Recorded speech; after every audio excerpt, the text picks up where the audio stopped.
A fairy tale for grown আপসের হুমা কুরেশির চরিত্রের পোস্টার প্রকাশিত হয়েছে। 2026 সালের সবচেয়ে প্রতীক্ষিত ছবিগুলির মধ্যে একটি, রকিং স্টার ইয়াশির টক্সিক, আবারও দর্শকদের প্রশংসা কুড়িয়েছে। নির্মাতারা হুমা কুরেশির চরিত্রে এলিজাবেথ চরিত্রের পোস্টার প্রকাশ করেছেন। প্রত্যাশা ছাড়িয়ে যাওয়ার মতো ভূমিকার জন্য সর্বদা বিখ্যাত হিমার এই প্রবেশ টক্সিকের অন্ধকার জগতে রহস্য, মনোমুগ্ধকর এবং নীরব হুমকিতে পূর্ণ একটি চরিত্রের ইঙ্গিত দেয়। চরিত্রের পোস্টারটি ইঙ্গিত দেয় যে এটি এমন একটি অভিনয় হবে যা দীর্ঘ সময়ের জন্য মনে রাখা হবে। বছরের পর বছর ধরে হুমা কুরেশি চলচ্চিত্র এবং ওয়েব সিরিজের মাধ্যমে দর্শকদের কাছে শক্তিশালী চরিত্র উপস্থাপন করেছেন। তীব্র সামাজিক নাটক থেকে শুরু করে বিভিন্ন গল্প, ডার্ক থ্রিলার এবং মূল ধারার চলচ্চিত্র, সকল ধারায় নিজের অভিনয়ের ছাপ রাখতে সক্ষম হুমা কুরেশি আজ ভারতীয় সিনেমায় নিজের স্থান করে নিয়েছেন। এলিজাবেথ চরিত্রে হুমার চরিত্রের পোস্টারটি দ্বন্দ্বের একটি সুন্দর উপস্থাপনা। চরিত্রটিকে সমাধি এবং পাথরের স্কাল্পচার সহ একটি কবরস্থানে উপস্থাপন করা হয়েছে। ইতিমধ্যে হুমা একটি পুরানো কালো গাড়ির পাশে দাঁড়িয়ে আছে, একটি অফ শোল্ডার কালো পোশাকে। পুরানো সময়ের গ্ল্যামারের সৌন্দর্যের সাথে গথিক পরিবেশ এবং নিস্তেজ রং তার উপস্থিতিকে একটি ভয়ঙ্কর তীব্রতা দেয়।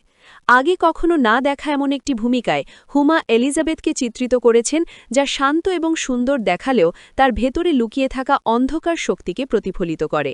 তার দৃষ্টিভঙ্গি এমন একজন মহিলার আত্মবিশ্বাসে পূর্ণ, যিনি সিংহাসন ছাড়াই ক্ষমতা প্রতিষ্ঠা করেন। এমন একটি চরিত্র যার সৌন্দর্য নিজেই একটি রূপকথার অস্ত্র হয়ে ওঠে, যা ন্যায় বিচার এবং অন্যায়ের মিশ্রণ। এই চরিত্রের জন্য কাস্টিং ছিল সবচেয়ে চ্যালেঞ্জিং। এটি এমন একটি ভূমিকা ছিল যার জন্য উচ্চ অভিনয় দক্ষতা এবং একটি শক্তিশালী উপস্থিতির প্রয়োজন ছিল। হুমা প্রথম ফ্রেমে প্রবেশ করার মুহূর্তটি আমি সেই র্যারিটি দেখেছি। তার স্বাভাবিক পরিশীলিততা এবং তীব্রতা এলিজাবেথের চরিত্রটিকে জীবন্ত করে তুলেছিল। হুমা এমন একজন অভিনেত্রী যিনি একটি চরিত্র সম্পর্কে প্রশ্ন তোলেন এবং তার ব্যাখ্যাকে চ্যালেঞ্জ করেন। সেই বিতর্ক আমাদের সৃষ্টিগত যাত্রার অংশ ছিল।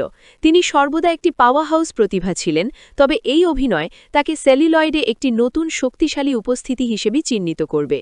কেজিএফ চ্যাপ্টার 2 দিয়ে বক্স অফিসে ইতিহাস পুনর্লিখনের 4 বছর পর ইয়াশ আবারও রূপালী পর্দায় ফিরে এসেছেন toxic a fairy tale for grown আপস নামে একটি জাঁকজমক প্রজেক্ট নিয়ে।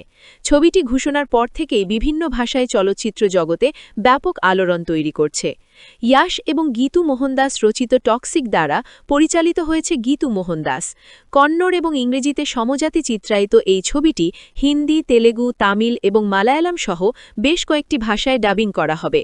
ছবিটির পেছনে রয়েছে জাতীয় পুরস্কার বিজয়ী রাজীব রবি সিনেমাটোগ্রাফি, রবি বাসরুর সঙ্গীত, উজ্জ্বল কুলকর্ণী সম্পাদনা এবং টিপি আবিদের প্রযোজনা নকশার একটি শক্তিশালী কারিগরি দল। হলিউড অ্যাকশন পরিচালক জে প্যারি, জন উইক এবং জাতীয় পুরস্কার বিজয়ী আনবারিভ ও খেচা কামফাকদির নেতৃত্বে প্রস্তুত করা হচ্ছে হাই অকটেন অ্যাকশন সিকোয়েন্সগুলি।